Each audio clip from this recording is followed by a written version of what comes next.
Belakangan nama Ketua Badan Eksekutif Mahasiswa Fakultas Hukum Universitas Bung Karno Muhammad Abdi Maludin menjadi sorotan publik. Awalnya beredar rekaman pembicaraan ketika ia bersama mahasiswa lainnya berdemo di depan Istana Wapres pada Senin 15 Juni 2026. Ada apa dari aksi yang berakhir dengan pertemuan demonstran dan Wakil Presiden Gibran Rakabuming ini? Mengapa bekas Ketua BEM ini mengaku menerima uang dari pihak tertentu untuk mengkondisikan demo itu?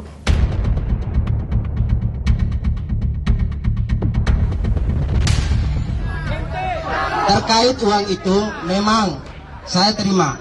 Berapa?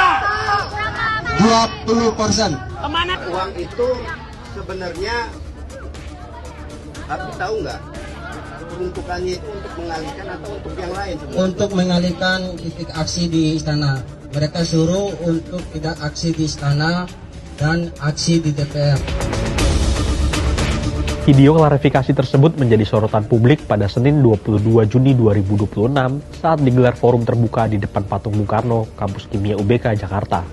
Forum terbuka tersebut merupakan buntut munculnya beragam isu tentang dugaan suap yang diterima Abdi terkait demo yang digelar pada Senin 15 Juni 2026. Dalam forum klarifikasi BEM dan Himpunan Mahasiswa UBK yang berlangsung mulai pukul 17 hingga pukul 22 itu, Abdi beserta rekan-rekannya dimintai pertanggungjawaban. Abdi mengaku menerima 20 juta rupiah melalui seorang oknum alumni Fakultas Hukum UBK. Uang itu diserahkan oknum kepolisian.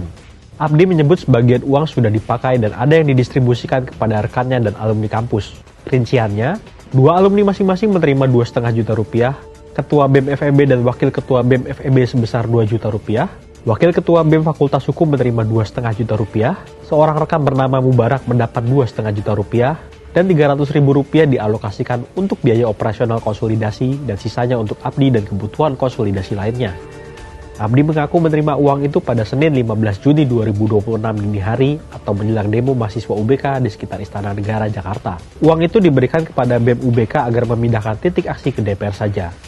Menanggapi kegaduhan tersebut, pihak kampus akan menyelidiki lebih lanjut kasus dugaan suap ini. Adapun Abdi dinonaktifkan sebagai Ketua BEM FH UBK. Universitas Bung Karno menolak pihak-pihak luar yang sengaja menunggangi aspirasi dan perjuangan mahasiswa Universitas Bung Karno. Kami meminta seluruh elemen mahasiswa untuk tidak terprovokasi dan menjaga kedaulatan kampus dari intervensi eksternal yang tidak bertanggung jawab. Dalam proses ini, kami Bung Karno sudah membentuk tim investigasi, karena di kami ada komisi etik yang diketuai oleh Mas Eko.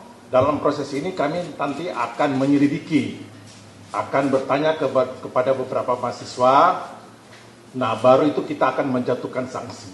Jadi sanksi itu akan dilihat seberapa besar tingkat kesalahan yang dilakukan oleh oknum mahasiswa tersebut, sehingga kami akan menjatuhkan sanksi sesuai dengan peraturan yang berada di kampus Universitas Bung Karno.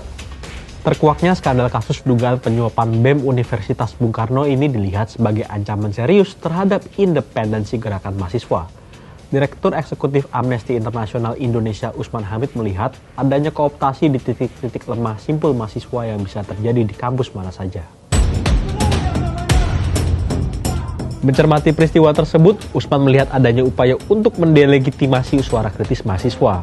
Padahal selama ini gerakan mahasiswa mewakili keresahan masyarakat atas ketidakadilan dan kesewenang-wenangan.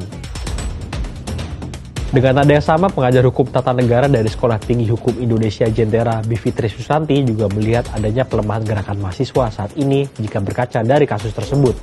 Ia melihat gerakan mahasiswa tengah menghadapi tekanan, terutama dari pihak penguasa melalui pola pembungkaman yang terstruktur seperti memberikan insentif ataupun sogokan. Mencuatnya kasus dugaan suap ini juga menyita perhatian pejabat publik serta lembaga hukum.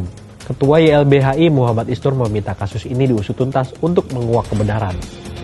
Kadif Propam Mabes Polri atau Kabid Propam di Polda Metro ini harus menyelidiki siapa yang memberikan, siapa yang menyerahkan.